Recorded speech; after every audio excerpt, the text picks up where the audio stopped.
बहुत स्वागत है आपका। रात के 9 बज गए और आप देख रहे हैं आपका पसंदीदा शो जनमत, एकमात्र ऐसा शो जहां आप सोशल मीडिया के माध्यम से इस कार्यक्रम का हिस्सा बनते, अपनी राय यहां सार्वजनिक रूप से रखते और उसको फिर हम अपने प्रोग्राम में हर दिन आपको दिखाते हैं कि क्या आपकी राय रही है। आज जनमत की शुरुआत करें, तमाम मुद्दों को उठाएंगे। सबसे पहले बात होगी अंतरराष्ट्रीय विषय यानी सीरिया की। सीरिया में आज क्या कुछ हुआ है, क्या किस तरह से वहां हालात हो गए, सब कुछ दिखाएंगे आपको। सीरिया में हाल ही की घटनाओं में विद्रोही गुट राजधानी दमिश्क की तरफ पहुंच चुके हैं, जिसके बाद राष्ट्रपति बशर अल असद ने देश छोड़ने की खबरें अब सामने आ गई। हालांकि उनके स्थान और स्थिति को लेकर अभी स्पष्ट जानकारी जो है वो नहीं मिल पाई है। सोशल मीडिया पर इसे लेकर अब यह दावा किया जा रहा है कि जिस विमान से असद ने दमिश्क छोड़ा है वो क्रैश हो गया है, उसे टारगेट कर दिया गया है। इन अफवाहों का अभी तक हालांकि कोई आधिकारिक तौर से पुष्टि नहीं हुई है, लेकिन द वार जोन की रिपोर्ट के मुताबिक सीरिया में 12 दिनों से जारी विद्रोह ने राष्ट्रपति बशर अल असद को राजधानी दमिश्क छोड़ने पर मजबूर कर दिया है। अब असद की अगर बात की जाए तो असद सीरियाई एयरफोर्स के IL-76 विमान से भागे, लेकिन विमान के सुरक्षित पहुंचने की पुष्टि नहीं हुई। अब इसे लेकर दावा जो है वो ये किया गया कि विमान या तो क्रैश हो गया या फिर जानबूझकर मार गिरा दिया गया है। अब कुछ लोगों ने विमान में तकनीकी खराबी की संभावना भी जताई। ऐसा कहा जा रहा है कि बशर अल असद रूस जाने के लिए निकला था, लेकिन उसके विमान के साथ कथित एक हादसा हो गया। मिस्र के पत्रकार खालिद महमूद के अनुसार IL-76 विमान की ऊंचाई अचानक गिरने से संकेत मिलता है, इसे टारगेट किया गया है। विमान के रडार से गायब होने से के बाद लेबनान के पास गिरने की खबरें मिली, हालांकि इन दावों की पुष्टि नहीं हुई है। असद के लापता होने के बाद अलग अलग दावे किए जा रहे हैं। सोशल मीडिया पर कहा जा रहा है कि उसके विमान को मार गिराया गया है क्योंकि वो देश से भागने की कोशिश कर रहा था। अटकलें तब और ज्यादा तेज हो गई जब अपने सोर्स फ्लाइट ट्रैकर्स ने खुलासा किया कि दमिश्क से निकलने वाला आखिरी विमान एल्यूशन 76 विमान था, जिसकी उड़ान संख्या सीरियन एयर 9218 थी, जिसके बारे में अब यह माना जा रहा है कि असद उसी प्लेन से जा रहा था। कहा यह भी जा रहा है कि विद्रोही लड़ाकियों की ओर से दमिश्क के हवाई अड्डे पर कब्जा करने से कुछ समय पहले ही एक विमान ने उड़ान भरी थी। उड़ान डेटा के अनुसार विमान ने उत्तर की ओर मुड़ने से पहले पूर्व की ओर उड़ान भरी। हालांकि होम्स के ऊपर चक्कर लगाने के कुछ ही समय के बाद इसका सिग्नल गायब हो गया। सीरिया के गृह युद्ध में एक नया मोड़ आ गया है, क्योंकि विद्रोही बलों ने दमिश्क पर कब्जा करने के बाद बशर अल असद को सत्ता से बेदखल कर दिया है। यह 13 साल के शासन और संघर्ष का अंत है, जिससे भारी जनहानि हुई है। सीरियाई सेना के कुछ हिस्से अब भी हमा होम्स और डेरा में विद्रोहियों से लड़ाई जारी रखे हुए हैं।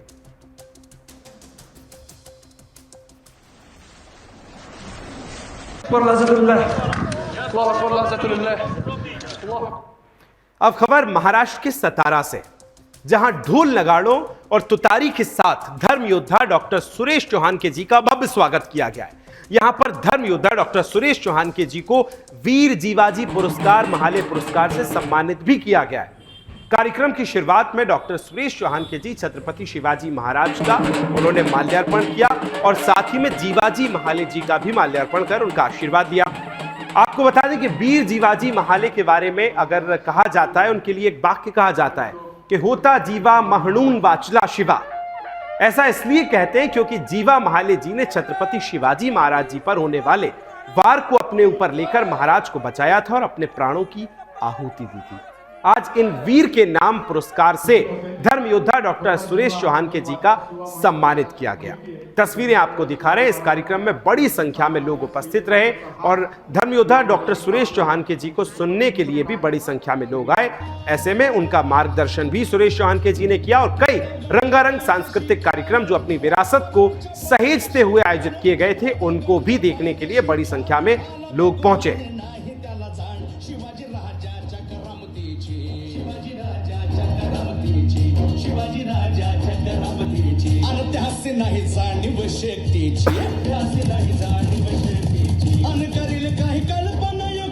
कार्यक्रम जो है सांस्कृतिक कार्यक्रमों का आयोजन हुआ धर्मयोद्धा डॉक्टर सुरेश चौहान के जी का देखिए पारंपरिक तरीके से जिस तरह से वाद्य यंत्र बजाए जाते हैं किसी के स्वागत में, ठीक उसी प्रकार से सुरेश चौहान के जी का स्वागत वेलकम किया गया। उसके बाद वहां उनको सम्मानित भी किया गया है, तमाम लोगों ने उनको सम्मानित किया।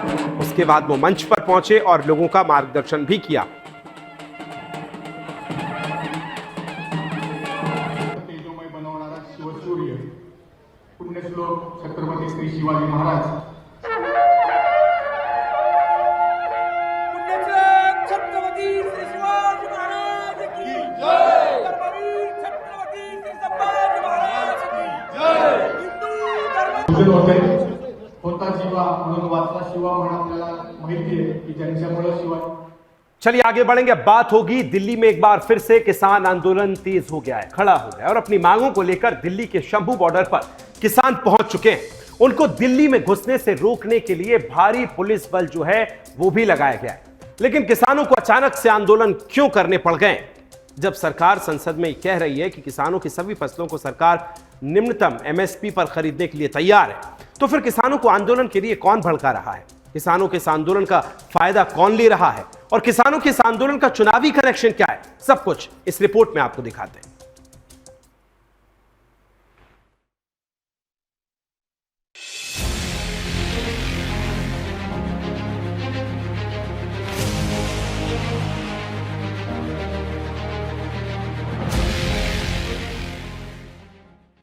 देश की आन बान और शान, जय जवान जय किसान।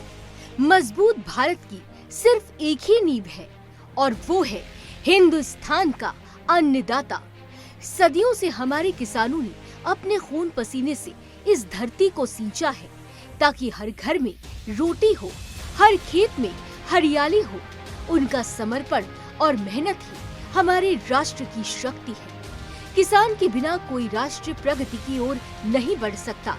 हम जिंदगी की बुनियादी आवश्यकताओं की पूर्ति करते हुए हमारे राष्ट्र को समृद्ध बनाने में अपनी भूमिका निभाते हैं। ये किसान न केवल हमारे अन्नदाता होते हैं, बल्कि राष्ट्र के अभिमान और आत्मनिर्भरता का प्रतीक भी होते हैं। लेकिन आज शंभू बॉर्डर की ये तस्वीरें मन को विचलित करती हैं, आंखों में आंसू देती हैं। देश की रीढ़ कहे जाने वाले किसानों का ये हाल कौन कर रहा है, ये आज हमारे अन्नदाताओं को समझना जरूरी है। कहीं अन्नदाताओं की आंसू राजनीतिक पार्टियां अपने लिए तो इस्तेमाल नहीं कर रही हैं। दिल्ली के लिए निकले 101 किसानों के जत्थे को शंभू बॉर्डर पर रोक दिया गया। इन किसानों को दिल्ली की ओर बढ़ने की अनुमति नहीं दी गई। हालांकि किसान दिल्ली जाने की जिद पर अड़े रहे, जिसके बाद पुलिस के साथ उनकी झड़प हुई। इस दौरान पुलिस ने किसानों को तितर बितर करने के लिए आंसू गैस के गोले भी दागे। हमने लिस्ट पहले ही जारी कर दी मीडिया को। अगर उनका कुछ इस तरह का चेकिंग का करके आगे भेजने का कोई निर्णय है तो पहले हमें बता दे। हम तो खुद बोले थे भाई एक आदमी आएगा चेक कर लो, आगे जाने दो। अगर आपने करना कुछ भी नहीं है, ना जाने देना, तो फिर उसको चेक करना या कुछ करना ये तो उचित नहीं हमें लगता है। पहली बात तो इनके पास जो लिस्ट है वो गलत है, उसमें यहाँ आने वाले किसानों के नाम ही नहीं है। दूसरी बात, हमने इनको ये बोला है कि आप हमें आगे जाने की अनुमति दें, हम सभी किसानों का पहचान पत्र भी देंगे और आप वेरीफाई कर सकते हैं, पर इस बात की गारंटी करें कि हमें आगे जाने दें। तो वो कह रहे हैं कि आगे जाने की तो आपके पास परमिशन नहीं है, तो हम पहचान पत्र कैसे कराएं? शंभू खनौरी बॉर्डर पर करीब 10,000 किसान जमा हो गए, जिन्हें रोकने के लिए हरियाणा सरकार ने दोनों तरफ अर्धसैनिक बलों की 29 कंपनियां तैनात कर दी हैं और सीमाओं को सील कर दिया गया है। पहले इनको आइडेंटिफाई करेंगे, परमिशन देखेंगे, तब जाने दे सकते हैं। लिस्ट आई थी, ये वो आदमी नहीं है जो लिस्ट में नाम है, ना अपनी पहचान ही नहीं करा रहे, यानी कि ये मौत के शेप में आ रहे हैं। परमिशन, उसके बाद परमिशन चेक करेंगे।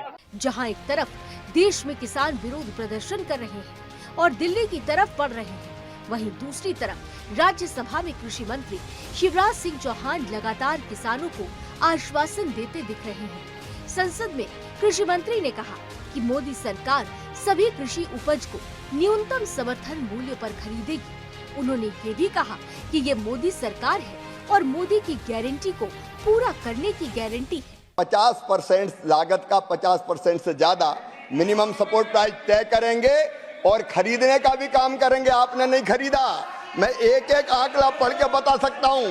कांग्रेस की जब सरकार थी कभी एमएसपी पे आपने खरीद नहीं की। किसान खून के आंसू रोता था, लेकिन मेरे लिए किसानों की सेवा भगवान की पूजा है और यही मान के उनकी सेवा के काम में निरंतर लगे रहेंगे। एमएसपी पर किसानों को उत्पाद खरीदा है और अब भी पूरा उत्पाद खरीदेंगे। लेकिन दूसरी तरफ विपक्ष किसानों को लगातार ढाल बनाकर सरकार पर हमलावर है। विपक्ष किसानों को मोहरा बनाकर चुनावों में फायदा उठाने पर आतुर है। हालांकि अब ये अन्नदाताओं को समझना होगा कि वो किसी राजनीतिक खेल का हिस्सा न बने और अपने हितों के प्रति सजग रहें। Bureau report, Sudarshan news.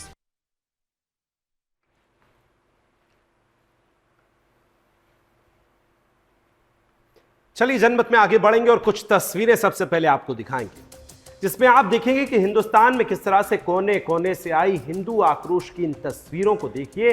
जहां पहली तस्वीर आपको हिमाचल प्रदेश से लेकर मुंबई, चेन्नई से लेकर असम और हर एक शहर में आज हिंदू एक स्वर में बांग्लादेश में तिल तिल कर मरते अल्पसंख्यक हिंदुओं के लिए न्याय मांग रहा है। क्यों ये न्याय मांग जा रहा है, उसके पहले आप ये तस्वीरें देखिए और उसके बाद फिर खबर का दूसरा पहलू आपको दिखाएंगे। तस्वीरें देखिए, हिमाचल प्रदेश, महाराष्ट्र, मध्य प्रदेश, मुंबई, चेन्नई, आज शहर शहर में हिंदू सड़कों पर उतरा है और अपने हिंदू अल्पसंख्यक भाइयों की जिस तरह से बांग्लादेश में उनके साथ घटनाएं, हिंसाएं हो रही हैं, उसको रोकने के लिए हिंदू आवाज उठा रहा है। चलिए आपने ये तस्वीरें देखी, अब आपको इस खबर के दूसरे पहलू को भी दिखाते हैं।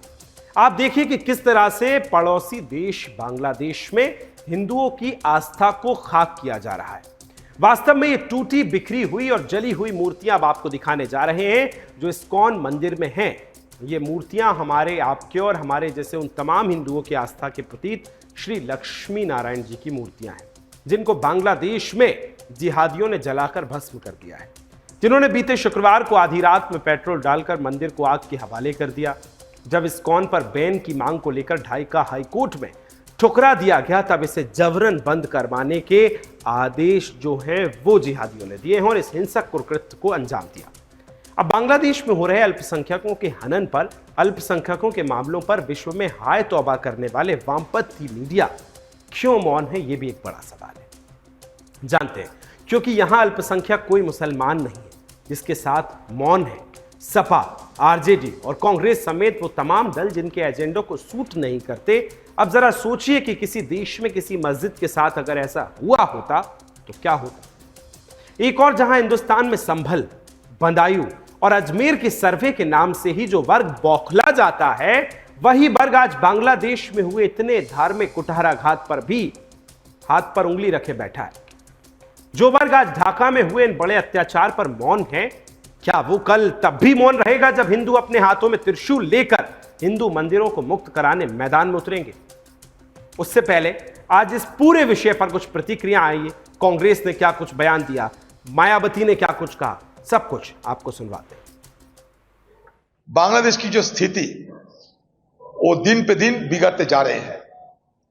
फिर भी मैं ये कहूंगा कि बांग्लादेश की जो आम लोग, ये आम लोग इस तरीके से हिंसा, इस तरीके से दहशतगर्द, भयभीत की माहौल जो मंडरा रहे हैं, वो बांग्लादेश के आम नागरिक ये नहीं चाहते। लेकिन बांग्लादेश के अंदर कुछ धार्मिक, जिसको हम फंडामेंटलिस्ट कहते हैं, ये मौलवादी कुछ तत्वों के इशारे पे,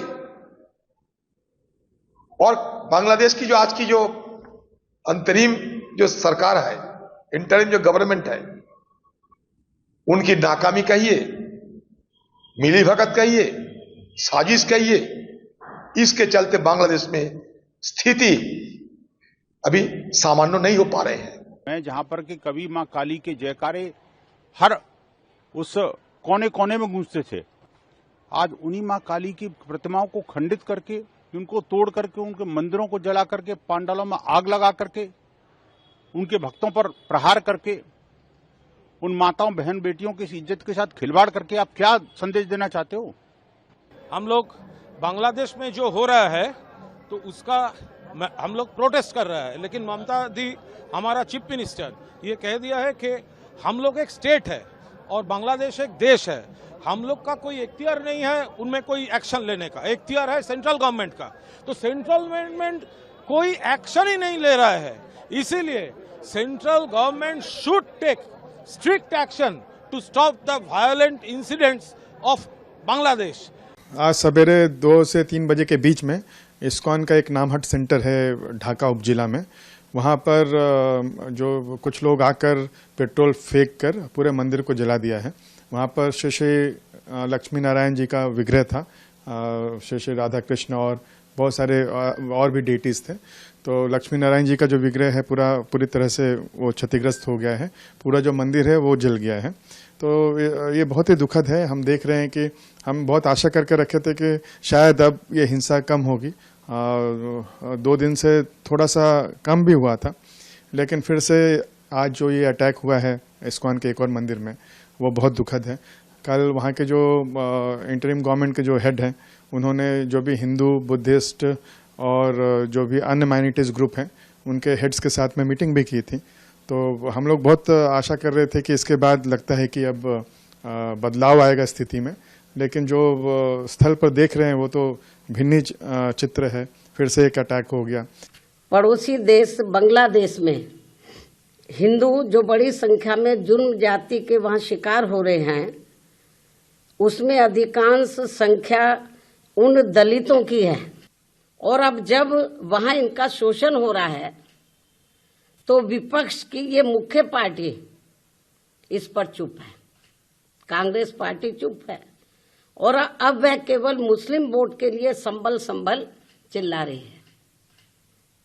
इस मामले में कांग्रेस, सपा व इनके समर्थक दल एक ही थाली के चट्टे बट्टे हैं।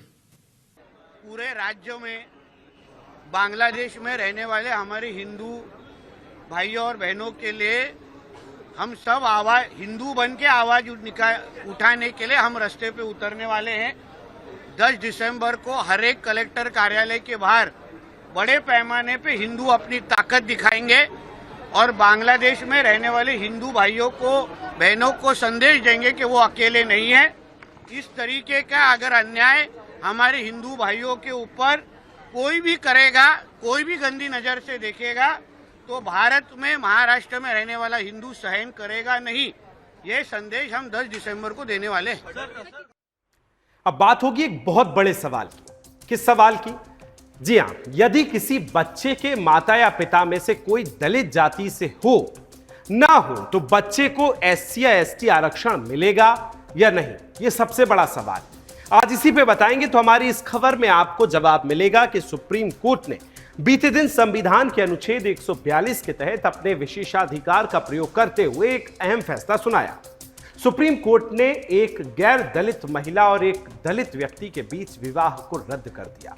कोर्ट ने इसमें यह भी कहा कि पति को अपने नाबालिग बच्चों के लिए अनुसूचित जाति प्रमाण पत्र प्राप्त करने का आदेश दिया, जो पिछले 6 वर्षों से अपनी मां के साथ रह रहा था।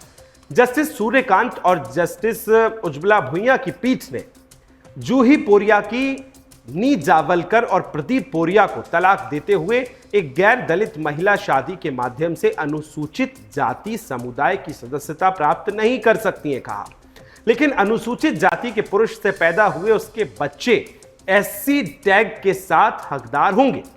अब सुप्रीम कोर्ट ने कई फैसलों में इस बात को दोहराया है कि 2018 में एक फैसला भी दिया था कि इस बात पर कोई विवाद नहीं हो सकता कि जाति जन्म से निर्धारित होती है और अनुसूचित जाति समुदाय के व्यक्ति से शादी करके जाति नहीं बदली जा सकती। बता दें कि 11 वर्षीय बेटा और 6 वर्षीय बेटी पिछले 6 वर्षों से रायपुर में अपने नाना नानी के घर पर गैर दलित महिला के साथ रह रहे हैं। कोर्ट ने इसी के साथ दोनों बच्चों को एससी जाति प्रमाण पत्र हासिल करने का फैसला दिया है। सुप्रीम कोर्ट ने कहा कि बच्चों को सरकारी शैक्षणिक संस्थाओं में प्रवेश और रोजगार के उद्देश्य से अनुसूचित जाति माना जाएगा। न्यायमूर्ति कांत की अगुवाई वाली पीठ ने पति से कहा कि वह संबंधित अधिकारियों से संपर्क करें और 6 महीने के भीतर दोनों बच्चों के लिए एससी प्रमाण पत्र प्राप्त करें। कोर्ट ने कहा कि स्नातकोत्तर तक उनकी शिक्षा का सारा खर्च जो है वो वहन करेगा, जिससे प्रवेश और ट्यूशन फीस के साथ बोर्डिंग और लंच जो है उसकी लॉन्जिंग भी खर्च शामिल है। कोर्ट ने यह भी कहा कि महिला और बच्चों के आजीवन भरण पोषण के लिए एक मुश्त समझौते के अतिरिक्त पुरुष को भी यह राशि देनी होगी। महिला को 42 लाख रुपए एक मुश्त रूप से पति से मिलेंगे। इसके अलावा पति रायपुर में अपनी एक जमीन का एक प्लॉट भी महिला को देगा। दिलचस्प बात यह कि पीठ ने अलग थलग पड़े दंपत्ति के बीच हुए समझौते में एक प्रावधान है उसको भी प्रभावी कर दिया है, जिसके तहत पति को अगले साल 31 अगस्त तक महिला को निजी इस्तेमाल के लिए 2 पहिया वाहन भी खरीद कर देना होगा। पीठ ने एक दूसरे के खिलाफ दर्ज क्रॉस एफआईआर को भी रद्द कर दिया। सुप्रीम कोर्ट ने महिला को निर्देश दिया कि वह बच्चों के समय समय पर उनके पिता से मिलवाए, उन्हें छुट्टी पर ले जाने दे और उसी बीच उनको अच्छे संबंध भी बनाने दे।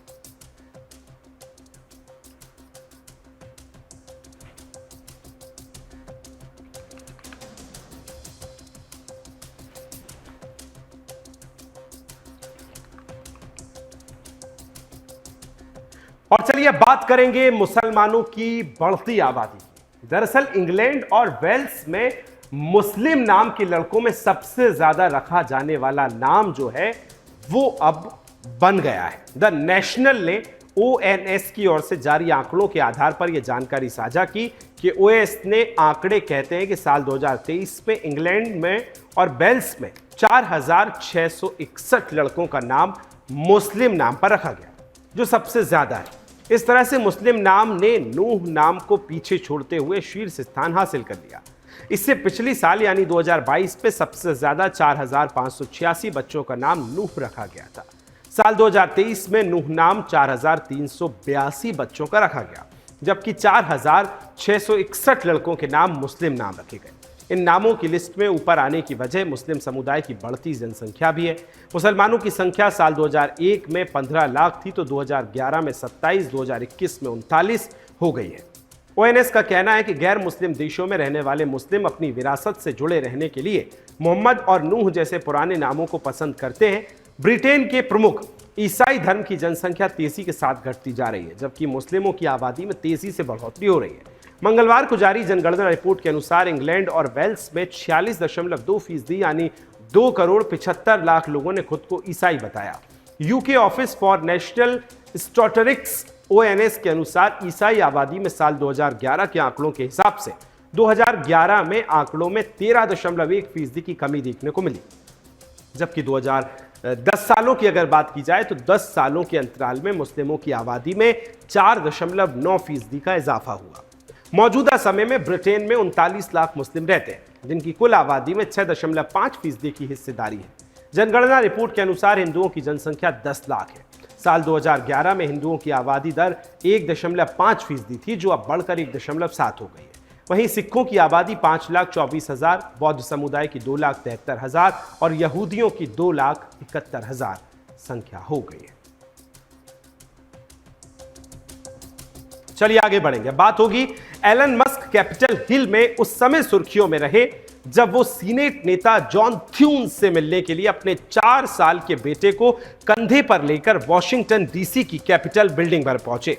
सरकारी दक्षता विभाग यानी कि DOGE की योजनाओं के लिए सांसदों से मुलाकात के दौरान एलन मस्क अपने 4 साल के बेटे XII को अपने साथ कैपिटल हिल से ले गए।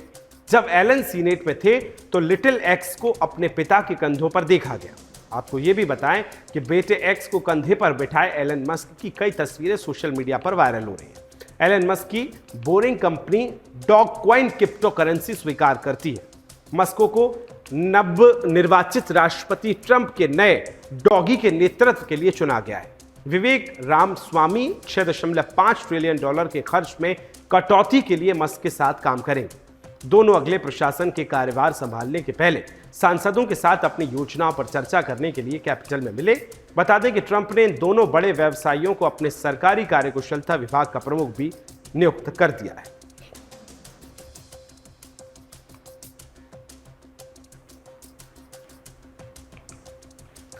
और इसी के साथ आज जनमत में फिलहाल इतना ही। मुझे और मेरी पूरी टीम को दीजिए अनुमति। नमस्कार।